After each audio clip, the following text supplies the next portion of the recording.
Vote কেন্দ্রে লক্ষ্মীর ভান্ডার লেখা প্রিন্টেড শাড়ি পরে যাওয়াকে ঘিরে বিতর্কের সূত্রপাত বর্ধমানের চাঁদপুর জিএসএফপি প্রাথমিক বিদ্যালয়ের 25 নম্বর বুথে। লক্ষ্মীর ভান্ডারের শাড়ির মাধ্যমে ভোটারদেরকে প্রভাবিত করবার অভিযোগ। দেখা যায় শাড়িতে বড় বড় হরফে লেখা লক্ষ্মীর ভান্ডার, আর সেই শাড়িকে ঘিরেই আপত্তি তোলে কর্তব্যরত পুলিশ কর্মীরা। অভিযোগ, লক্ষ্মীর ভান্ডারের বিজ্ঞাপন দেওয়া শাড়ির বদলে অন্য শাড়ি পরার নিদান দেওয়া হয় পুলিশের তরফে।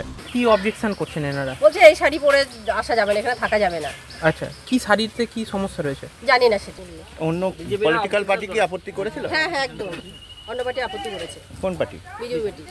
ঘটনার পুলিশ কর্মীদের সঙ্গে কথা কাটাকাটিতে জড়িয়ে পড়েন তৃণমূল নেতা দিলীপ মল্লিক। মেয়েরা শাড়ি পরে কোথা থেকে কি শাড়ি এনেছে? লক্ষ্মীর ভান্ডার তো মা লক্ষ্মীর প্রতীক, লক্ষ্মীর ভান্ডার। এটা আবহমানকাল থেকে এই লক্ষ্মীর ভান্ডারে পয়সা জমানোর কথা বলা হচ্ছে, সেই শাড়ি পরে এরা এসেছে। বলছে আপনি চলে যান, শাড়ি পাল্টে আসুন। অত বড় অধ্যত্ত পুলিশ অফিসারের, বলছে বিজেপি অবজেকশন করেছে, আপনি শাড়ি পাল্টেন। এদিকে ভোটারদের প্রভাবিত করার আশঙ্কা প্রকাশ বিজেপির।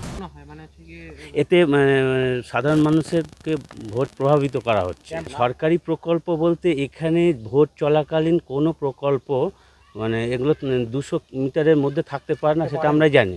শাড়িতে দলীয় পতাকা বা চিহ্ন না থাকলেও সরাসরি প্রকল্পের নাম জলজল করছে, আর তাই নিয়ে কাজিয়া তৃণমূল এবং বিজেপির। এখানেই না থেমে কমিশন অভিযোগ দায়ের করবার কথাও জানিয়েছে বিজেপি। মোটের উপর ঘটনা ঘিরে শুরু রাজনৈতিক তরজা। বর্ধমান থেকে অরূপ সেনগুপ্তের রিপোর্ট, ক্যালকাটা নিউজ।